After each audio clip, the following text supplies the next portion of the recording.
Welcome to Disrupting Japan, straight talk from Japan's most innovative founders and VCs. I'm Tim Romero, and thanks for joining me. There is a truism in venture capital that states, no one invests in an idea. This references the fact that ideas are easy to come up with, and they have very little value on their own. But it seems that this truism is not completely true. Today we sit down with Sandeep Casi, the general partner at Antler Japan, and he explains how Antler does, in fact, invest in ideas. I mean, in one sense, the truism is still true. Antler only invests in companies. But if you come to them with an idea, they'll invest a lot of resources to help get you from idea to startup. We also talk about some of the challenges foreign entrepreneurs still face in Japan, the myth of Japanese founders not being able to speak English, and we dive deep into how foreign entrepreneurs are changing how Japanese founders start startups. But you know, Sandeep tells that story much better than I can. So let's get right to the interview. So I'm sitting here with Sandeep Casi, a partner at Antler Japan. So thanks for sitting down with me. Thanks, Tim, and it's a pleasure to be talking to you today and looking forward to it. Yeah, well, I should say welcome back to the show, because I first had you on maybe 8 years ago? I think so. 9 years ago? It was a while. Yeah, it was about 8 years ago, yeah. When you were running Videogram. That's right. But a lot has changed in the last 8-9 years. So Antler has a bit of a different model than most of the VCs and accelerators in Japan. So tell me a bit about it. Just a bit about Antler's background. We started in 2018 in Singapore. So Antler is an ecosystem builder. We are not just a VC. So what do we mean by ecosystem builder? We basically are the first check in most cases, and we take extreme risks, as in zero-day checks. So we basically get people to come into our program who actually have an idea, maybe to start a company, but they have absolutely no idea how to go about doing that. They lack co-founders. They probably lack a lot of opportunities that are afforded to other startups that have pre-existing teams. So when they come into a program, we actually sit with them for 10 weeks. We look at what their mission is, what their domain expertise lies in, and then we gel together a team in the next 10 weeks by iteratively going through different pitches and pivots. So the founders who are joining, are they all just at idea stage, or do you get founders that have an existing company and some revenues, or do you really target those super early? All of them. There are founders that come in they have no idea, never have started a company. There are founders that come to our program that have 2x, 3x exits before. And there are also existing teams that come into a program because they haven't found the traction. So basically, it's day zero of their lives of starting a company. We basically work with them and get them to a point where they can actually pitch to an investment committee after 10 weeks. And we invest even when the company is not being incorporated in most cases. We take our money to incorporate the company. So what does the funnel look like? Yeah. How many people will apply to a program? How many will get in? Yeah. How many make it to pitch day? How many receive investment? So globally, we receive about 160,000 applicants a year. And usually we select about 3% of that applicants into our program.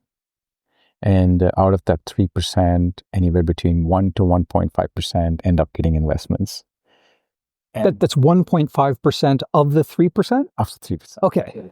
So the way this works is that, let's say that 3% that enter our program, not all of them are founders. Not everybody can be a chef. You need a sous chef. You need somebody to actually, be in the front desk, somebody to take care of the supply chain.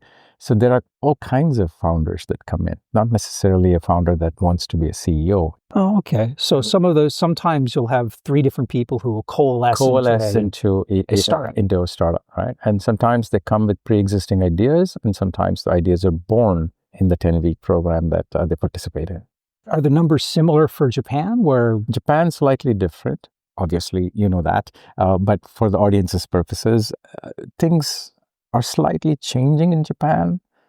But as you know, I had a company here from 2012. Things were really different for any startups here, right? There was no angel investments here in Japan. There was nothing. There was no risk capital.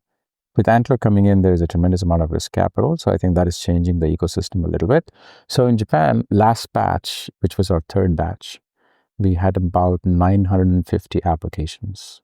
And out of the 950, we selected about 69 to enter the program. And out of the 69, there were 24 teams formed, as in 24 ideas.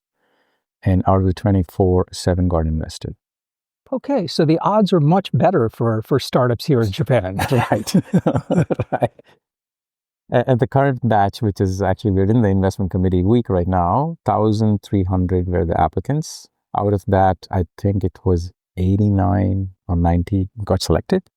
There are 14 teams in the IC right now. Maybe 8 to 10 would come out. Now this is, I mean, I am delighted to hear this, but it's a little counterintuitive because everyone is constantly saying that there are no startups in Japan and they're at an earlier stage, but it sounds like the founders coming in have a much higher probability of not just getting in the program, which could be explained by, well, there's not as many applicants, but actually getting investment. Right. So why is it different? Why are the numbers different here? So the numbers are different because there is a tremendous amount of domain expertise in Japan. And I'll tell you why. There are 2 different areas of where we get our founders from. One such founder comes from a university backbone. Either they are PhD level candidates or postdocs that wanting to take their IP that they have been working on to market. So they come into a program to find that co-founder who can actually help them get the piece of that startup experience that they don't have. The second is, very interestingly, in the last at least a decade or so, MNCs have entered Japan, Amazon, Google, and these MNCs bring in people from outside. A lot of foreign force in Japan. Let's take Rakuten, for example, or Amazon. There's lots and lots of people in these organizations that have been transferred from various locations, whether it's India or US. They come in, they work for 3-4 years here, and they basically like, okay, I want to do my own thing. Where do you go? Right? So that's where Antler is. I found that really interesting because when I was a mentor or a judge at your pitch day a few weeks back, there were a lot of foreign founders. I mean, all Japanese residents, but a lot of foreign founders. Right. That's right. These people have actually entered the market in the last 3 to 5 years. There has been a tremendous amount of talent that is being brought into the country that are highly skilled. The first 2 batches of Antler was completely Japanese, 100% Japanese. We really didn't have a big success rate. The minute that we changed our program to 100% English, a very interesting thing happened. Even the people that are 100% Japanese speakers started applying to the program because they want to really build global companies and find global co-founders. So what's kind of the ratio between the foreign entrepreneurs and the Japanese entrepreneurs who are applying to the program now? Very less data because it's only been 2 programs so far. We're seeing 70% foreign. 70% foreign. Well, I mean, that is, so there's like two factors that are kind of pulling against each other here. One, I think it's absolutely true that in any global startup ecosystem, the foreign residents play an outsized role. It's true in Silicon Valley, it's true in London, it's just everywhere.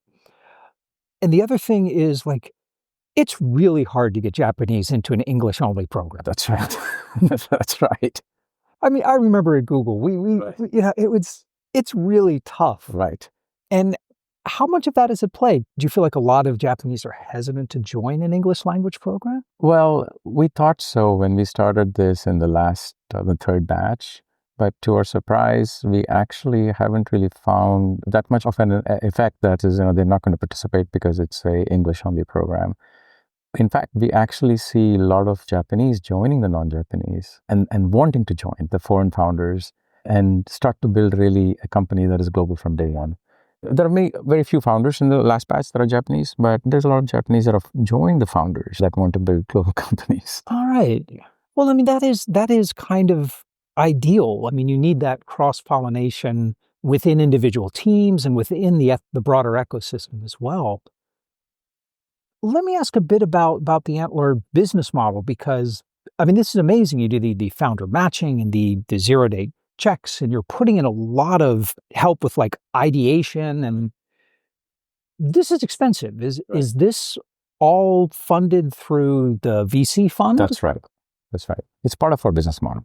It's to start companies from day 0 and invest in them. So which means that our program fee is built into it.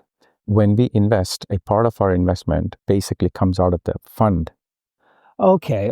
So is some of that initial investment paying for the program? The program. Yeah, that's right. Only for the companies that make it through. Okay, that makes sense. And are there ever issues with startups who go through the program, find a strong team, learn how to pitch, and then go take other VCs' money? It has not happened in Japan. And I don't think that has ever been a case that's happened outside, because the companies, they have pre-revenue, they don't even have a product yet. They just have a PowerPoint slide and they have a vision. So that's pretty hard to pitch. Pretty hard. So if you're a VC and then the startups say, well, I need money to build this product, right? This is my idea. where you and the team have been working with these guys for a few weeks and you've got a sense of who they are. Right. And okay, all right, that makes sense. Right. Yeah. Fair enough. The educational component that you're providing is really tapping into a need here in Japan. That's right.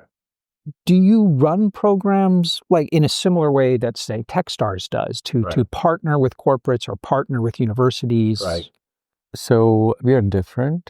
When we partner with universities, there is a tons and tons of IP that is yet to be unlocked from the Japanese universities. The partnership is basically to enable us to go out and mine those IP, whether it is a individual IP or a individual that is associated with an IP. We want them to come into our program. So we create an avenue for them to participate in that 10 weeks so that we can invest in them. So we are not asking the universities to pay us. We are asking the universities to open up. So that's it. So how would this kind of collaboration work? You would approach a university and just say, let us tell your faculty and students about us? Yeah, or that's right. Do you run a special workshops for them? We do workshops for them. For example, I have gone to Okinawa Institute of Science and Technology. Most of the workshops we do is to the faculty, not to the students. Because if I can teach the faculty can teach the students. It's their job. Yeah, it's their job. So that is basically what we have started. So we have this thing called Antler Academy. It's a basic course about how to build a company from zero.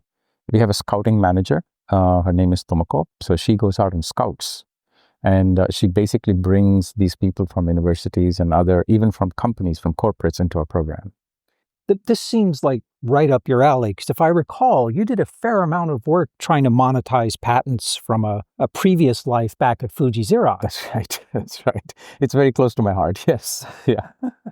So one of the biggest challenges with university innovation in Japan is that the professors don't want to be entrepreneurs. They want a life in academia, and so it seems like the magic formula is having professors highlight what is valuable and interesting, and then finding students who are excited about it and experts in the field and have the energy to do something.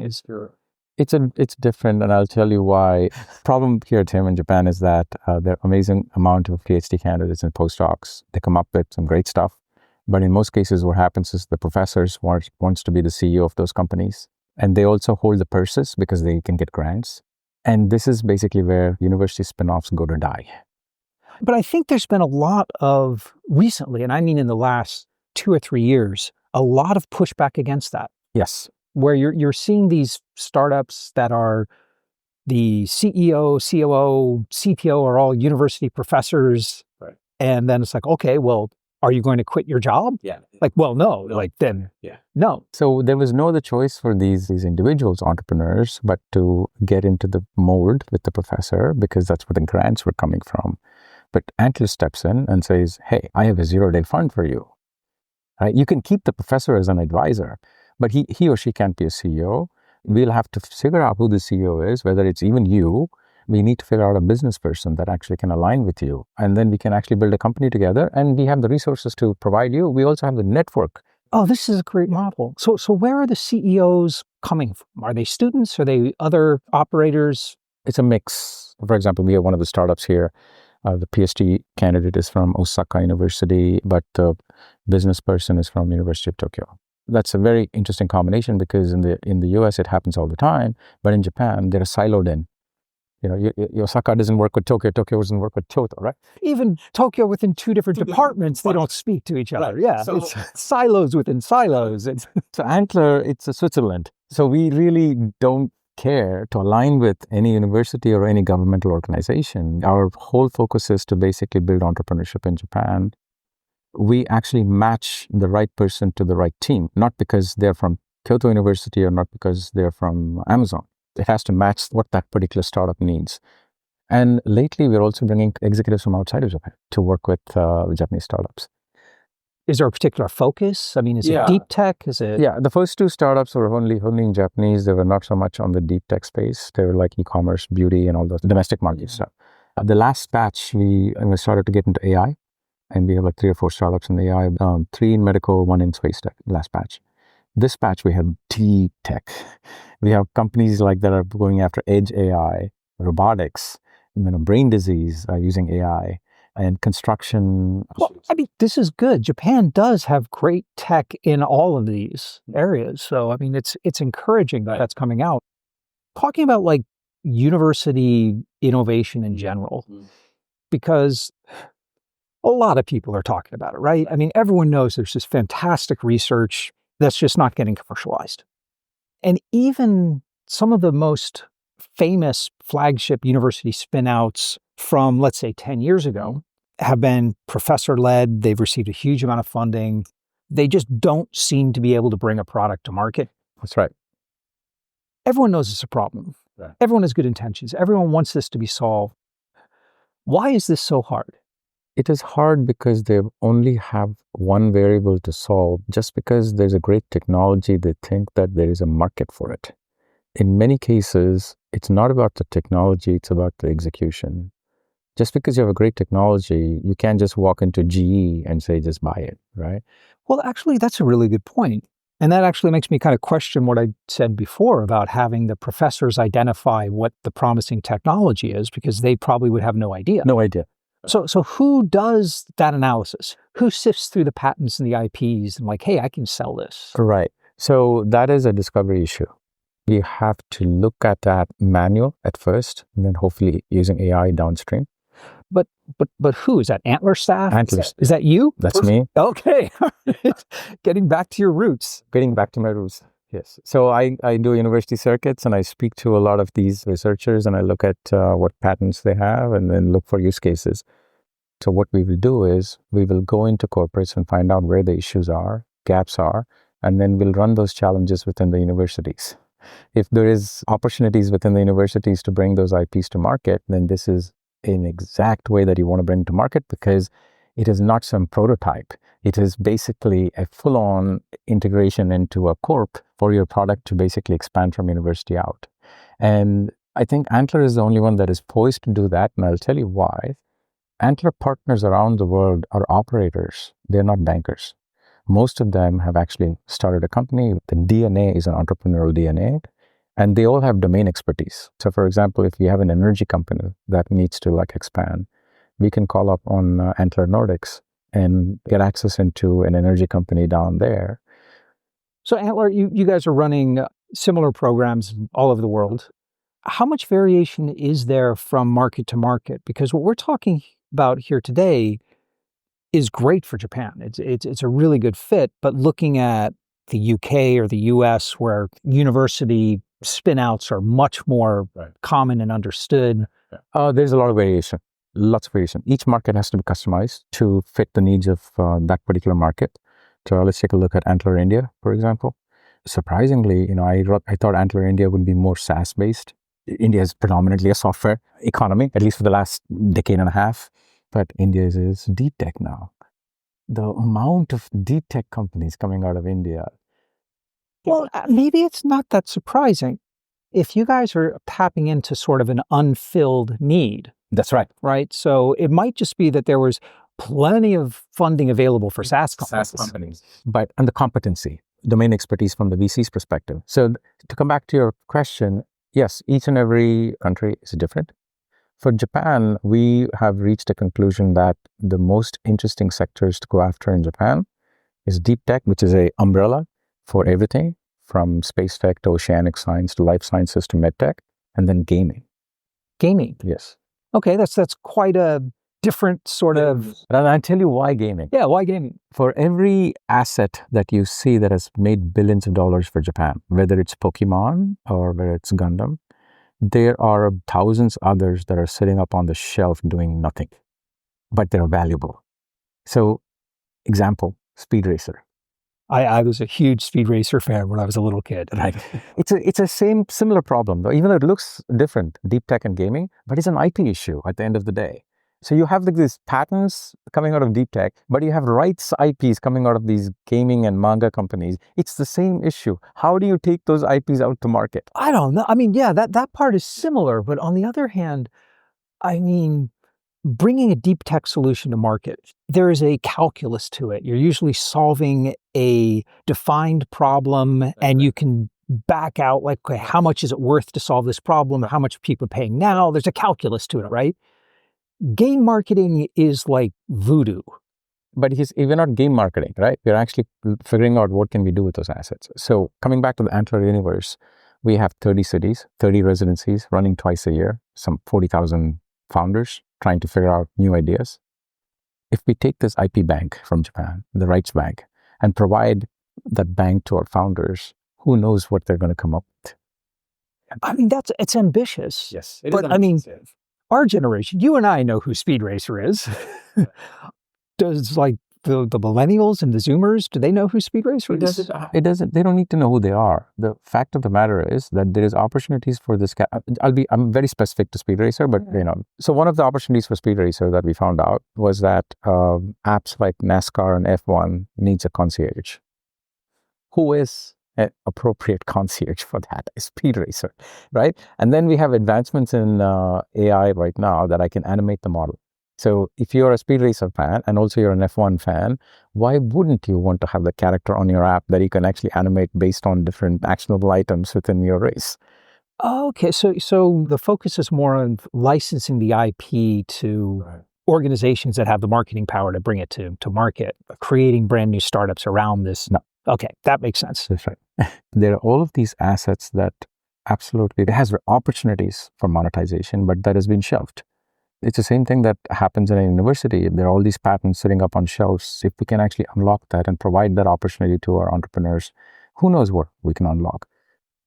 Interesting. Two very different domains there. Right.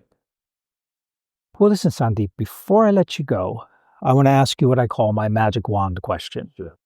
And that is, if I gave you a magic wand and I told you that you could change one thing about Japan, anything at all, the education system, the way university professors think about innovation, the general attitude towards entrepreneurship, I mean, anything at all to make it better for startups and innovation in Japan, what would you change? Government policies. Which ones? Many. So I'll name a few. Let's pull out the list. Pull out the list, but we'll be here for the next 2 days. One, it is extremely difficult for startup founders to open a bank account. Startups is about time to market. There are times that we actually provide a startup an investment decision and it takes them 3-4 months to open a bank account. 3 or 4 months? Is that a foreign residency type issue? Well, some of it, yes. It's a chicken and egg issue. You don't have a visa, so you can't open a bank account. That is a completely solvable issue. So that's one thing. If I had a magic wand, I would fix that. The second thing related to that is founders cannot rent apartments.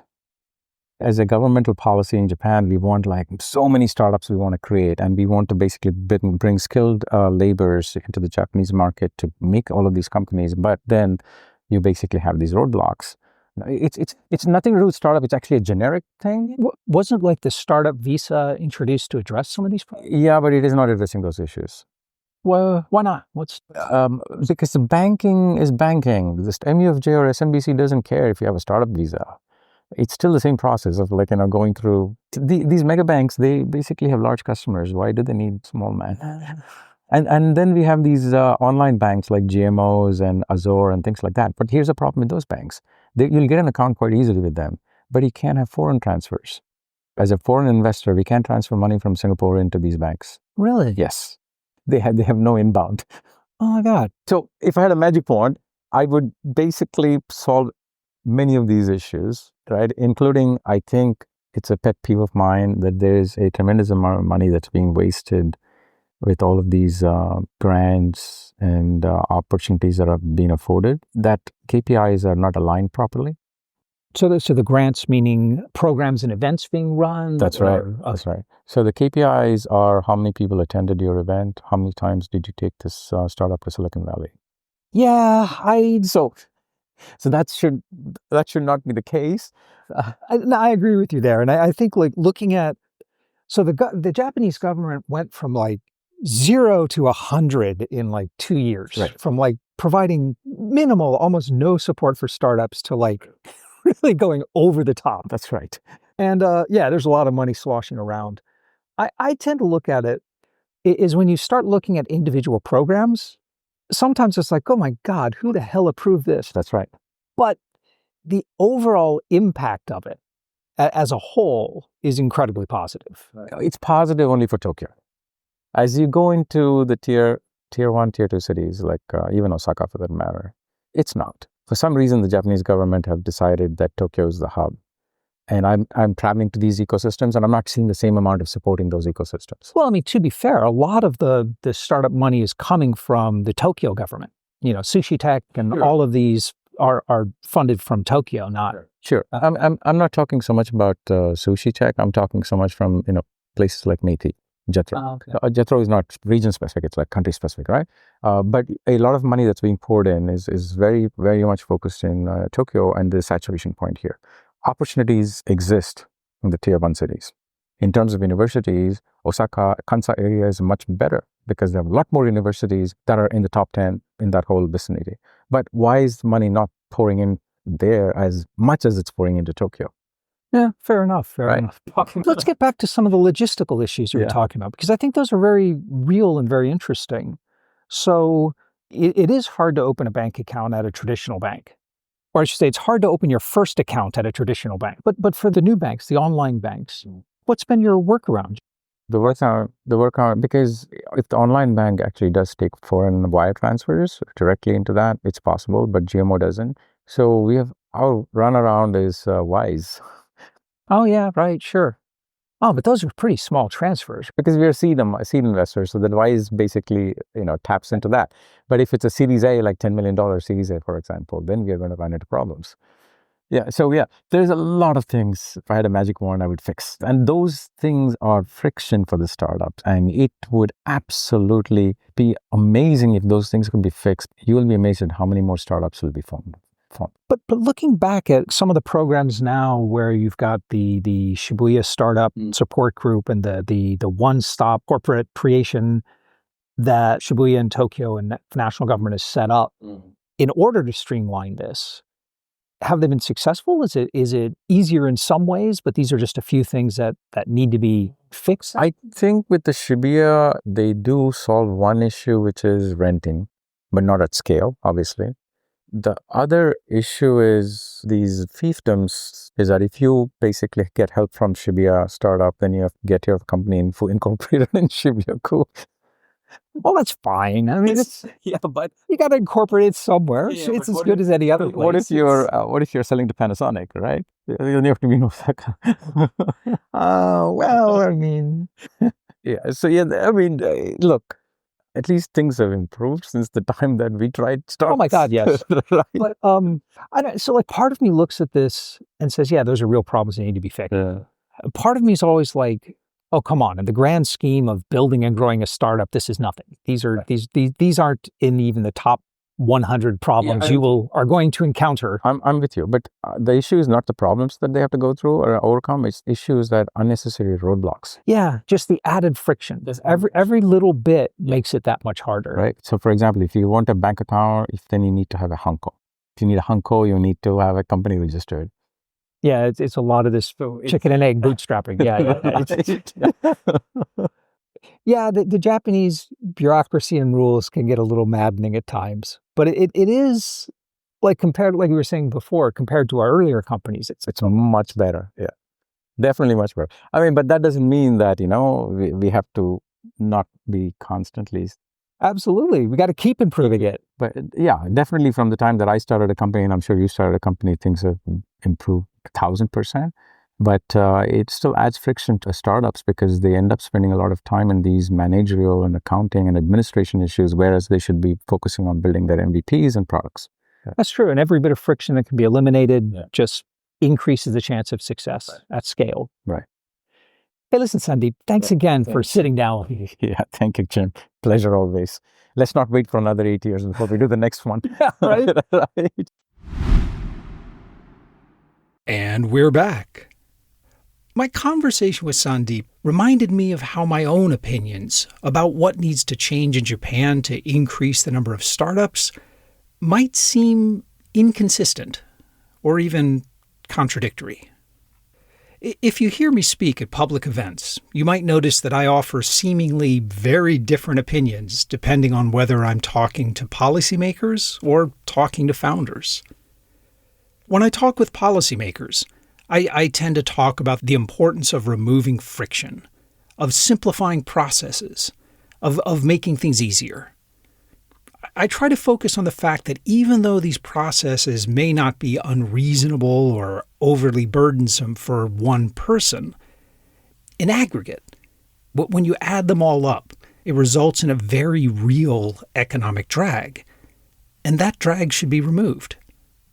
Making even what seems like a small improvement can have huge benefits. However, when I talk with founders who express similar opinions, when founders say, quite correctly, that, for example, the red tape involved in starting a startup in Japan is too complex, especially if they seem to be pointing to that as a reason why they're not rapidly growing their business, I tend to lean the other way. I'm more likely to say, suck it up, Buttercup. You're a founder now. It's your job to figure out how to make this work. This is only level 1. The challenges get bigger from here. Now, I hope you see this is not really a contradiction. It's just giving the right advice to the right people. Policymakers are in a position to drive change. Most have never started a company, and they've never had to actually go through these processes. Sometimes they need help understanding why something that looks so trivial on paper is actually a big deal. With founders, on the other hand, I'm not full coffee is for closers or anything, but the fact is that as a founder, even if you are right about the excessive red tape, and yeah, you probably are, even if you're right, complaining about it to those without the power to change it, it's just a waste of your time and energy.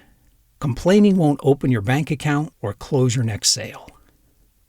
Now, of course, if you've got a chance to explain your experience and challenges to policymakers, by all means, do it. That's how things get changed. Now, this is especially true once you've successfully navigated the process in question and can speak from a position of success. But in most other circles, especially while you're still working to overcome a particular bureaucratic challenge, it's best to stay in problem-solving mode. You need to make sure that you solve this problem for yourself and your own startup first. Then you can help solve it for the rest of us. If you want to talk more about how to make it easier to start a startup in Japan, Sandeep and I would love to hear from you. So come by disruptingjapan.com/show238 and let's talk about it. And if you enjoy Disrupting Japan, share a link online or just tell people about it. Disrupting Japan is free forever, and letting people know about it is the absolute best way you can support the podcast. But most of all, thanks for listening. And thank you for letting people interested in Japanese startups and VCs know about the show. I'm Tim Romero, and thanks for listening to Disrupting Japan.